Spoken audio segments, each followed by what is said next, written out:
We are here in Thomas Circle. Hey, Lee Peg.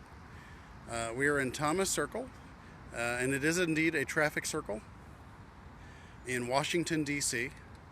And I am standing in front of the statue for Thomas, George Henry Thomas, General Thomas. Hey, Sasha, how you doing? And this is General Thomas from the American Civil War. Hey, Sierra, how you doing? And General Thomas, all 4 feet. Yeah, you know what? I have read that is not always true. I mean, the number of feet, 2, 3, 4, died in bed, died after war, died in battle. Apparently, it doesn't strictly hold. It's just a mild correlation. Okay, but thank you for bringing that up. Anyway, hey, Tom Flush. Anyway, I see a couple of you, Tefcap, thank you very much. Rydug, let's lose weight. Karina. Hey, some of you were at my hour and 20-minute, 80-minute long sunrise from the Lincoln Memorial facing toward the Washington Monument this morning. Thank you very much. I got up early for that. I'm really tired right now. And but anyway, this is a little known. You've probably heard of General Grant. Of course, General Grant was the widely credited by Lincoln as winning the Civil War for the North. You've probably heard of William Tecumseh Sherman. And he's the guy that won the war in the West, served under Grant, and then he went south. And so you may have heard of Sherman's March to the Sea, in which he burned Atlanta and then moved on to take Savannah while burning things along the way. Hey, thank you very much. Andrew Nebus just sent me probably a screencast or something. I appreciate it. Anyway, but this is a general that I had not heard of. I'm an amateur Civil War guy, and I had not heard of. I mean, the only reason I had ever heard of this guy was because, hey, Hal Sherman. The only reason I ever heard of this guy was because we are in Thomas Circle. Hey, Chuck. Hey, Hal. H stands for history when you're talking about Hal Sherman. That's for sure. So we are here. Cool, thank you very much. And it is a circle, one of the many circles here in Washington, D.C. Hey, Richie. Yeah, Richie joined.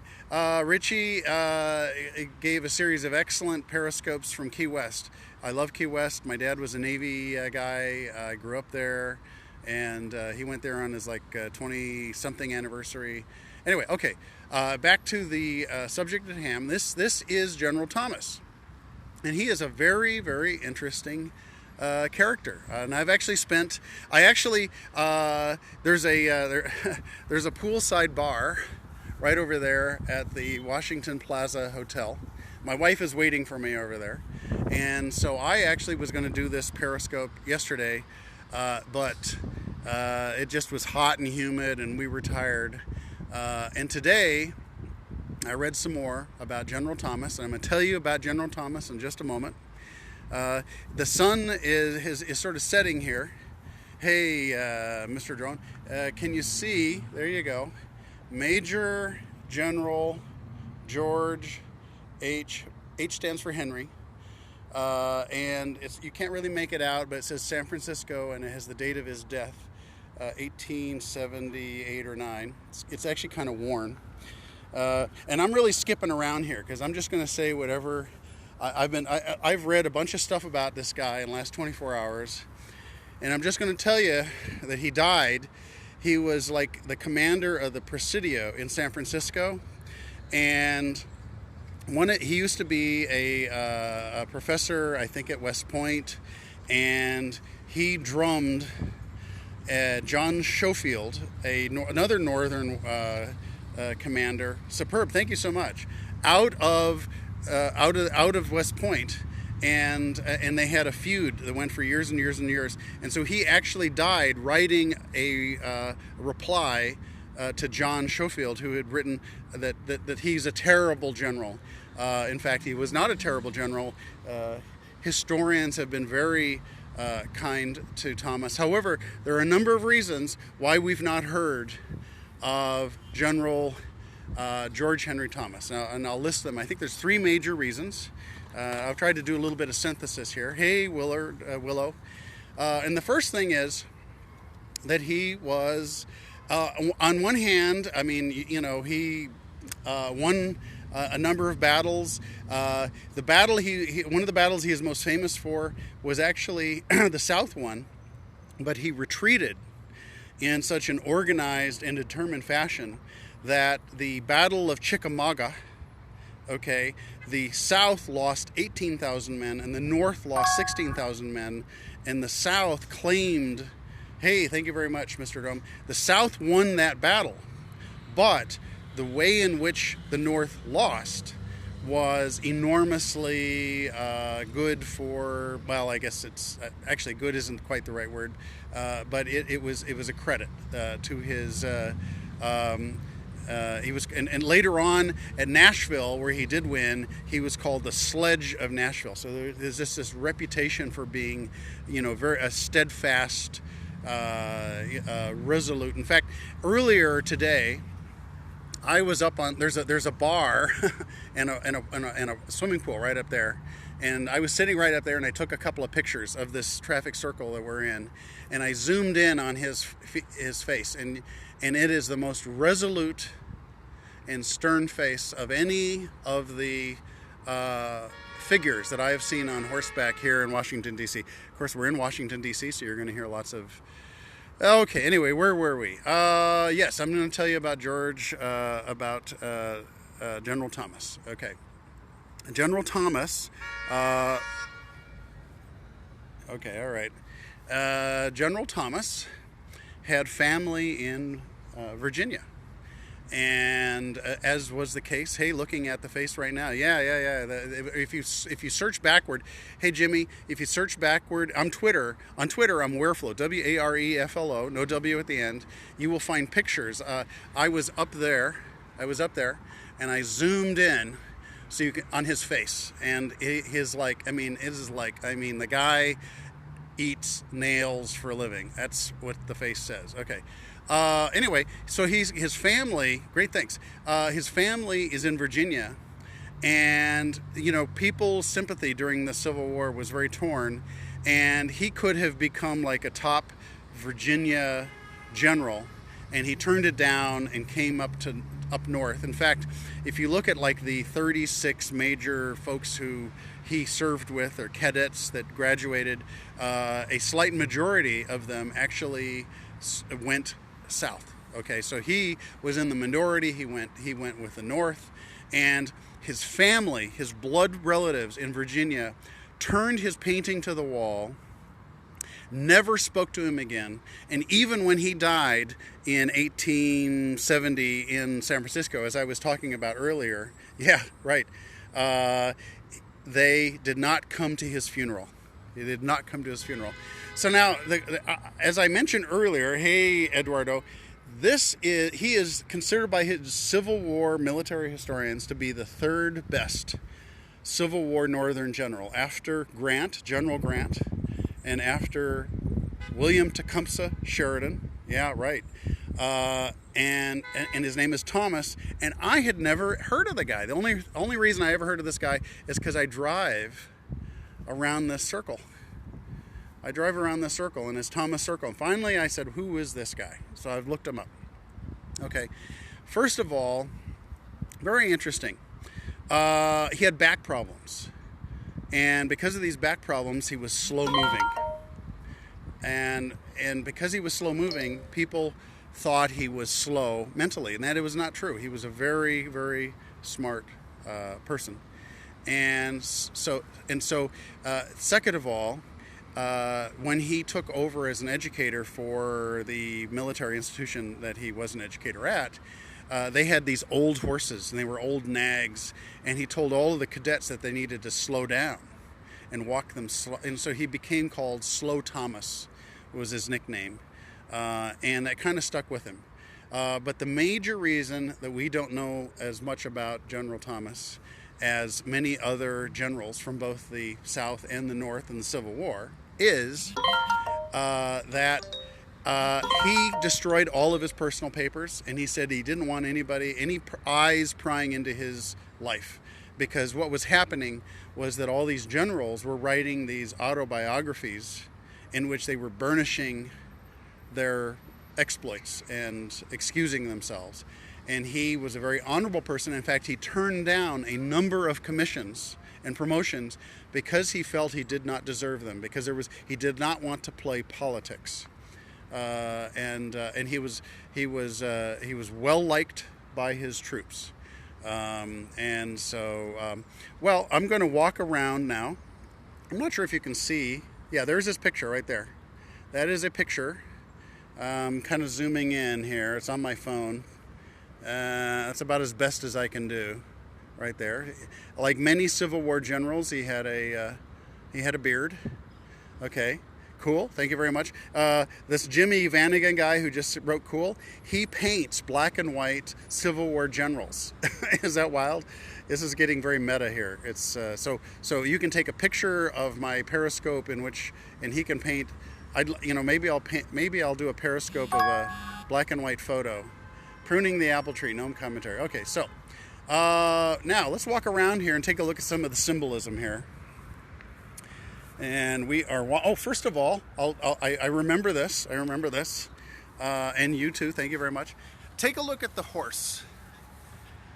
Now, here's an interesting question. What do you think about that horse?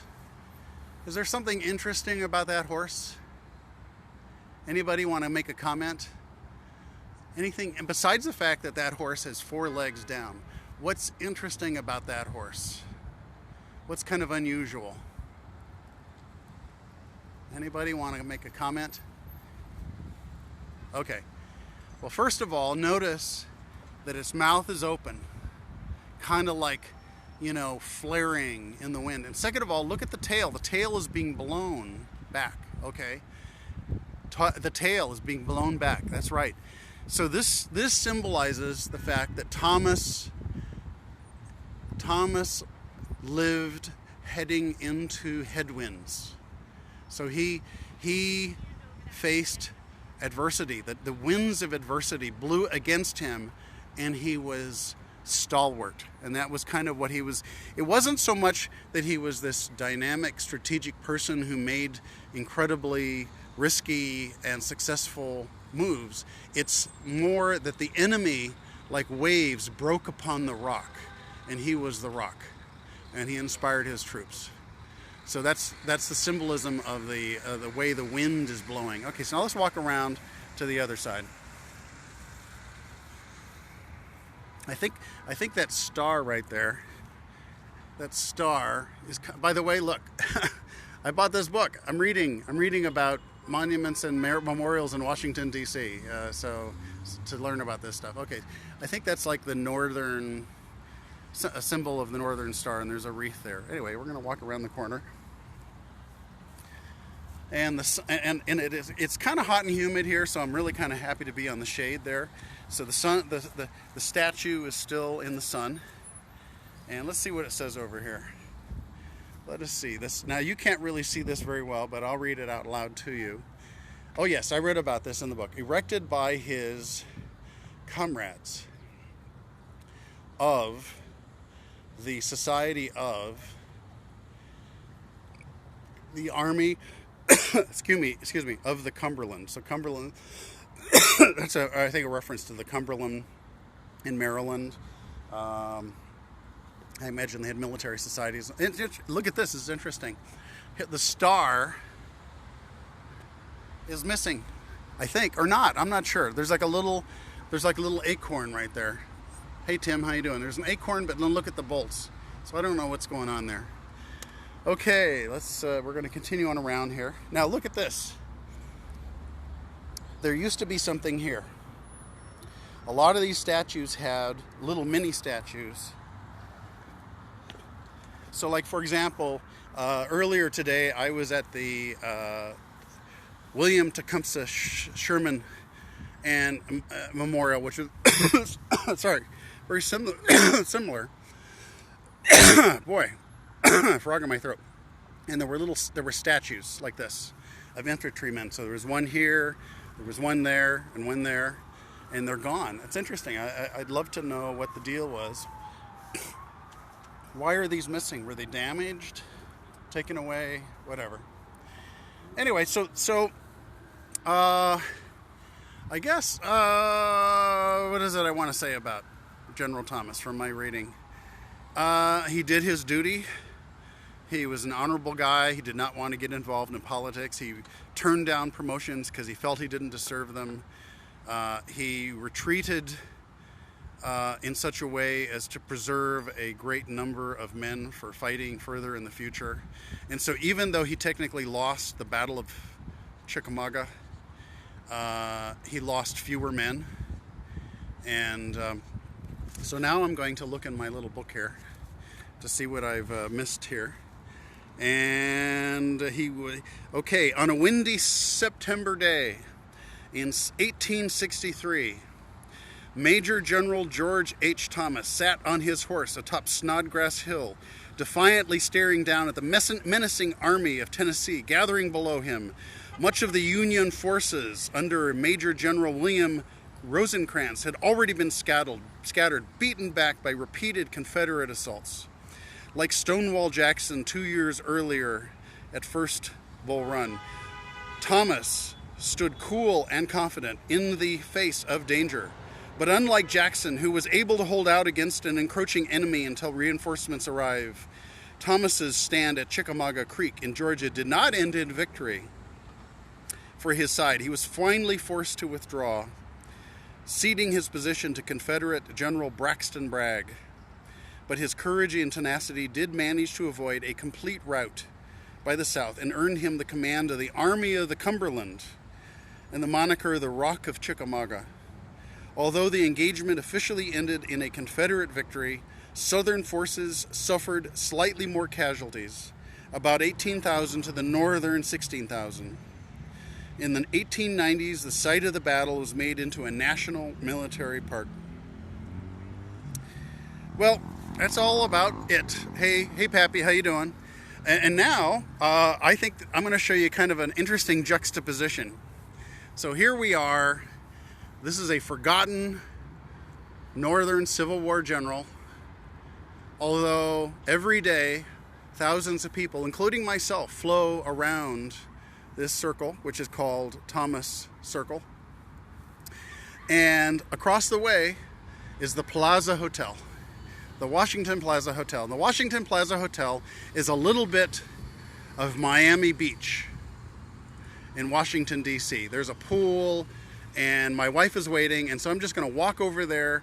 And when you think about this guy in the 1860s,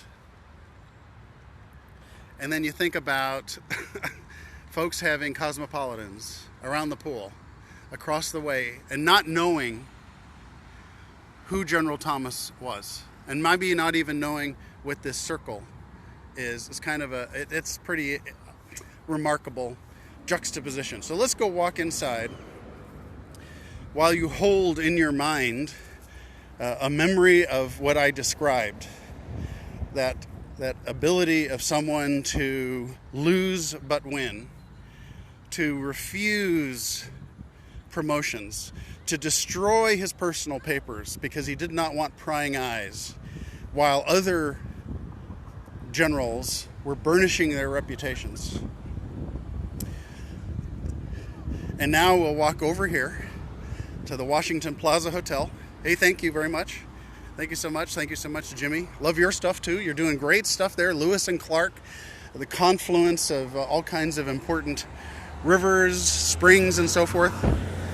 Look at this. Is that great? Look at. Hey, yeah, that was a white BMW convertible, and so there is Thomas Circle. You'll notice the grass is it isn't green. They don't, put a lot of water on it. And we've got tourists here. And I'm walking over and to greet my wife, who is waiting for me. And I'll be walking into the lobby here. By the way, I think the one of the regional like Miss Americas or Miss USA's was held here. Maybe the competitor to the Trump one. I will walk up here. And by the way, earlier we were up there. There's a pool and a bar and a restaurant up there, and I took pictures. I always get lost. It's a tough circle. It is a tough circle. I always get off like about 25 degrees earlier or after. So now let's take a look at here it is right here.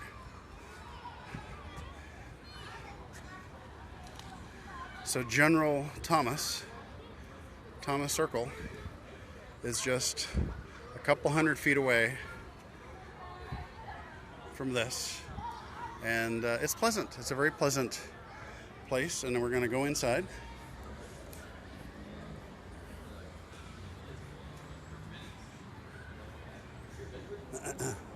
Thank you very much. Thank you very much.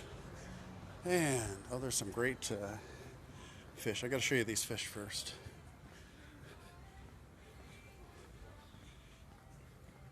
So we just were talking about Civil War generals. Excuse me. And here we are looking at goldfish. Excuse me. And we will walk. Wow. We will. Oh, by the way, this is cool. Cool inside. Oh, it's much. Look at this. Is that cool? Isn't that a great painting of George Washington? What is he thinking?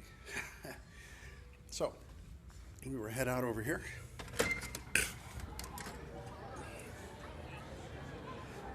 My wife is waiting.